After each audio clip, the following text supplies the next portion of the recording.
말씀이 우리와 함께 날마다 만나는 성경 통독 일기 마테오복음서 21장에서 22장입니다. 21장 예루살렘에 입성하시다. 그들이 예루살렘에 가까이 이르러 올리브산 벳파게에 다다랐을 때 예수님께서 제자 둘을 보내며 말씀하셨다. 너희 맞은쪽 동네로 가거라. 빼어 있는 암나귀와 그 곁에 어린 나귀를 곧바로 보게 될 것이다. 그것들을 풀어 나에게 끌고 오너라. 누가 너희에게 무엇라고 하거든 주님께서 필요하시답니다 하고 대답하여라. 그러면 그것들을 곧 보내줄 것이다. 예언자를 통하여 하신 말씀이 이루어지려고 이 일이 일어난 것이다. 딸 시온에게 말하여라. 보라, 너의 임금님이 너에게 오신다. 그분은 겸손하시어 암나귀를, 진바리 짐승의 새끼, 어린 나귀를 타고 오신다. 제자들은 가서 예수님께서 지시하신 대로 하였다. 그들은 그렇게 암나귀와 어린 나귀를 끌고 와서 그 위에 겉옷을 펴놓았다. 예수님께서 그 위에 앉으시자 수많은 군중이 자기들의 겉옷을 길에 깔았다. 또 어떤 이들은 나뭇가지를 꺾어다가 길에 깔았다. 그리고 앞서가는 군중과 뒤따라가는 군중이 외쳤다. 다윗의 자손께 호산나. 주님의 이름으로 오시는 분은 복되시어라. 지극히 높은 곳에 호산나. 이렇게 하여 예수님께서 예루살렘에 들어가시니 온 도성이 술렁거리며 저분이 누구냐 하고 물었다. 그러자 군중이 저분은 갈릴레아 나자렛 출신 예언자 예수님이시오 하고 대답하였다. 성전을 정화하시다. 예수님께서는 성전에 들어가시어 그곳에서 사고팔고 하는 자들을 모두 쫓아내시고 환전상들의 탁자와 비둘기 장수들의 의자를 둘러 엎으셨다. 그리고 그들에게 말씀하셨다. 나의 집은 기도의 집이라 불릴 것이다 라고 기록되어 있다. 그런데 너희는 이곳을 강도들의 소굴로 만드는구나. 그때 성전에서 눈먼 이들과 절름거리는 이들이 다가오자 예수님께서는 그들을 고쳐주셨다. 수석사제들과 율법학자들이 예수님께서 일으키신 기적들을 보고 또 성전에서 다윗의 자손께 호산나 하고 외치는 아이들을 보고 불쾌해하며 예수님께서 저 아이들이 무엇라고 하는지 듣고 있소 하였다. 예수님께서 그들에게 말씀하셨다. 그렇다. 당신께서는 아기들과 젖먹이들의 입에서 찬양이 나오게 하셨습니다. 라는 말씀을 너희는 읽어본 적이 없느냐. 예수님께서는 그들을 두고 성을 나와 베타니아로 가시어 그곳에서 밤을 지내셨다. 무화과 나무를 저주하시다. 예수님께서 새벽에 성 안으로 되돌아가실 때에 시장하셨다. 마침 길가에 있는 무화과 나무 한 그루를 보시고 가까이 가셨다. 그러나 잎사귀 밖에는 달리 아무것도 보이지 않았으므로 그 나무를 향하여 말씀하셨다. 이제부터 너는 영원히 열매 맺는 일이 없을 것이다. 그러자 나무가 즉시 말라버렸다. 제자들이 그것을 보고 놀라서 어째서 무화과 나무가 즉시 말라버렸습니까? 하고 물었다.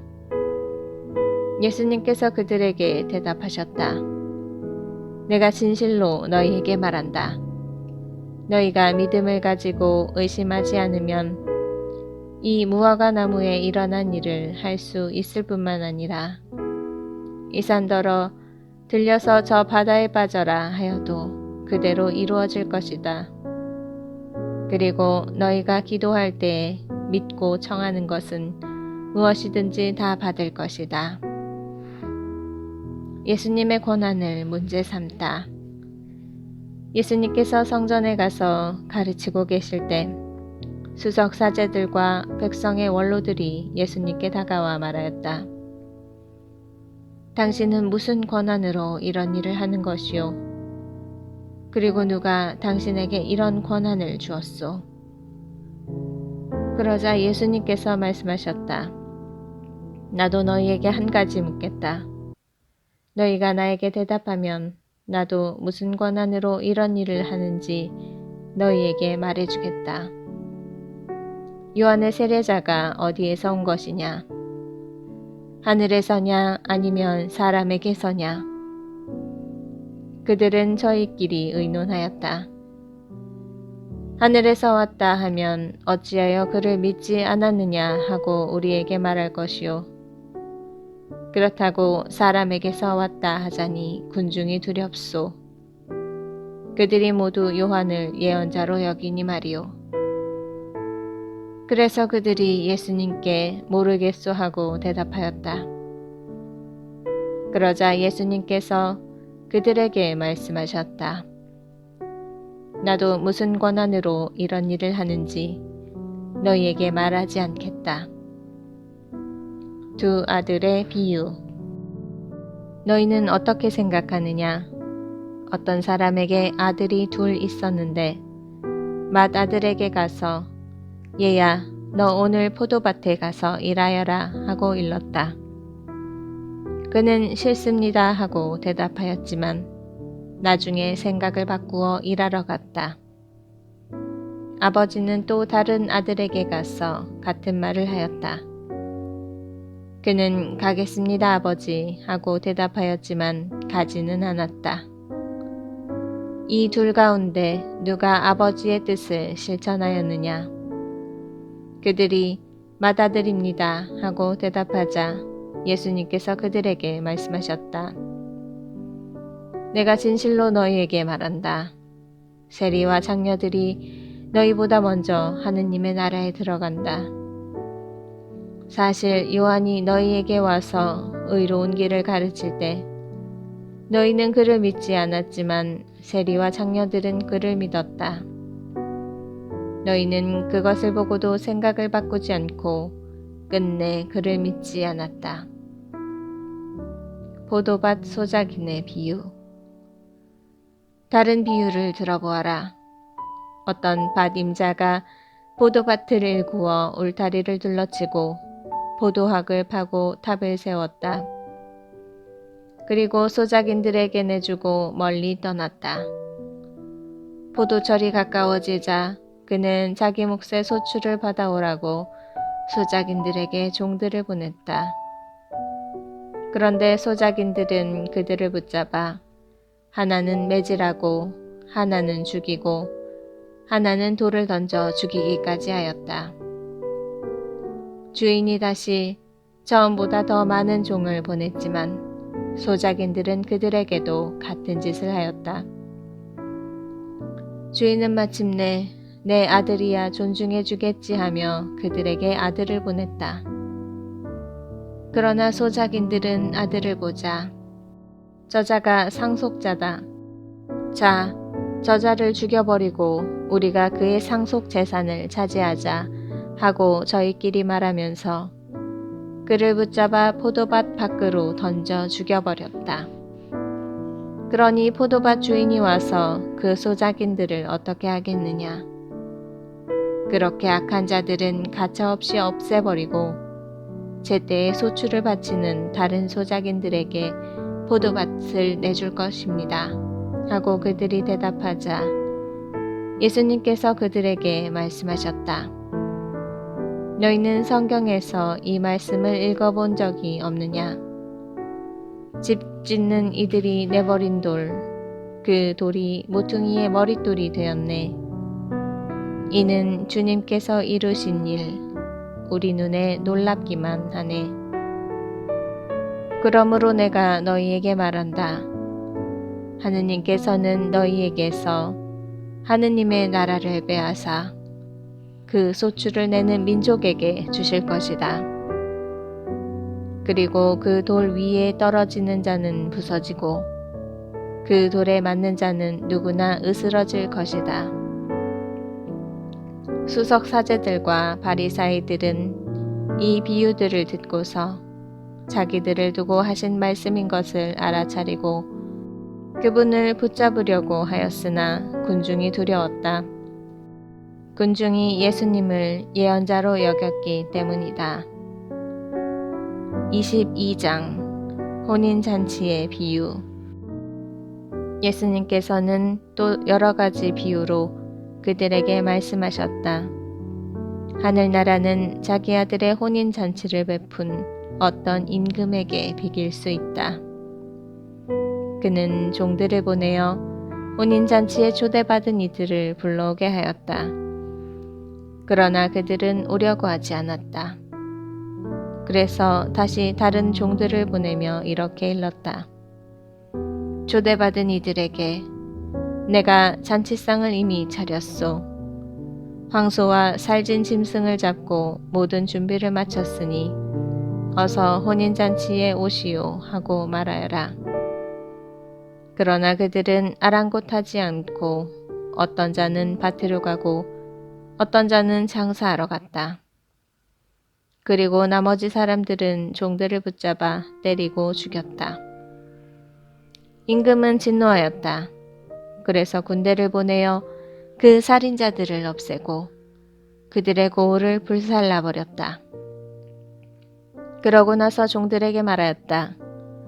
혼인잔치는 준비되었는데 초대받은 자들은 마땅하지 않구나. 그러니 고을 어기로 가서 아무나 만나는 대로 잔치에 불러오너라. 그래서 그 종들은 거리에 나가 악한 사람, 선한 사람 할 것 없이 만나는 대로 데려왔다. 잔치방은 손님들로 가득 찼다. 임금이 손님들을 둘러보려고 들어왔다가 혼인 예복을 입지 않은 사람 하나를 보고 친구여, 그대는 혼인 예복도 갖추지 않고 어떻게 여기 들어왔나 하고 물으니 그는 아무 말도 하지 못하였다. 그러자 임금이 하인들에게 말하였다. 이자의 손과 발을 묶어서 바깥 어둠 속으로 내던져 버려라. 거기에서 울며 이를 갈 것이다. 사실 부르심을 받은 이들은 많지만 선택된 이들은 적다. 황제에게 세금을 내는 문제. 그때 바리사이들이 나가서 어떻게 하면 말로 예수님께 올가미를 씌울까 하고 의논하였다. 그러고는 저희 제자들을 헤로데 당원들과 함께 예수님께 보내어 이렇게 말하였다. 스승님, 저희는 스승님께서 진실하시고 하느님의 길을 참되게 가르치시며 아무도 꺼리지 않으시는 줄 압니다. 과연 스승님은 사람을 그 신분에 따라 판단하지 않으십니다. 그러니 스승님은 어떻게 생각하시는지 말씀해 주십시오. 황제에게 세금을 내는 것이 합당합니까? 합당하지 않습니까? 예수님께서는 그들의 악의를 아시고 말씀하셨다. 위선자들아, 너희는 어찌하여 나를 시험하느냐? 세금으로 내는 돈을 나에게 보여라.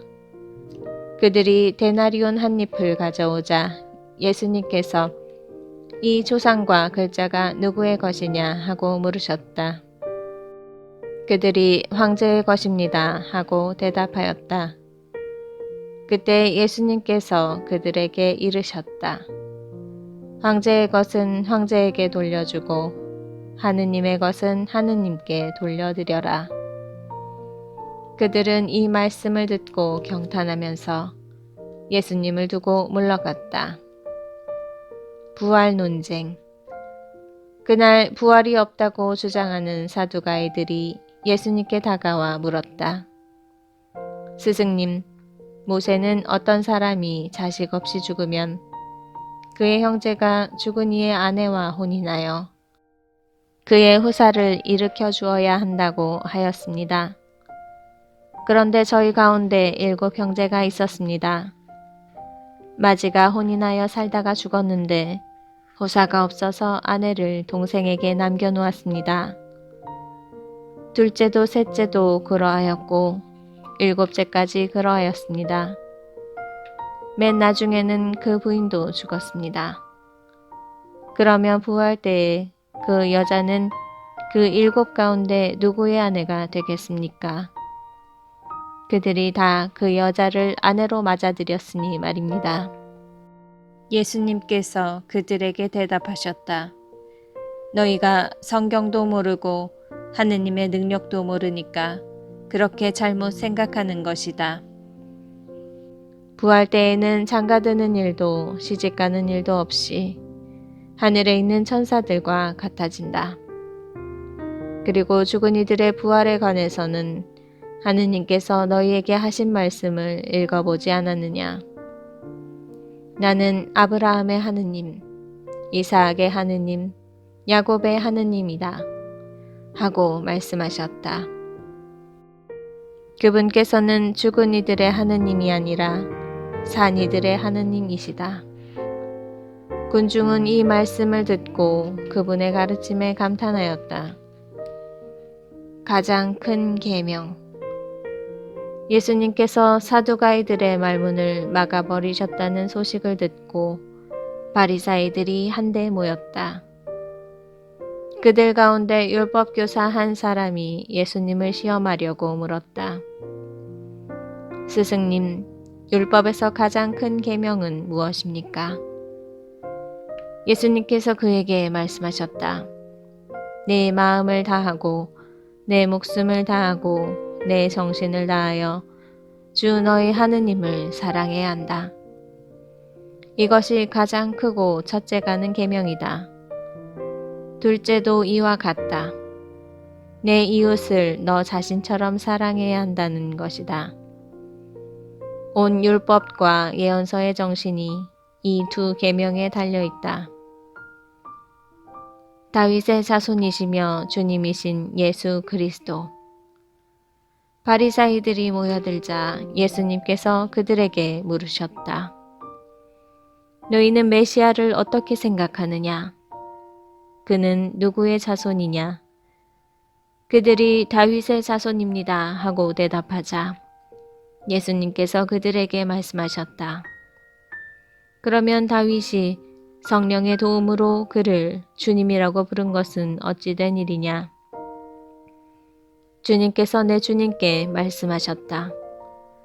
내 오른쪽에 앉아라. 내가 너의 원수들을 네 발 아래에 잡아놓을 때까지. 이렇게 다윗이 메시아를 주님이라고 부르는데 메시아가 어떻게 다윗의 자손이 되느냐? 그들은 한마디도 대답하지 못하였다. 그리고 그날부터 예수님께 감히 묻는 사람도 더 이상 없었다.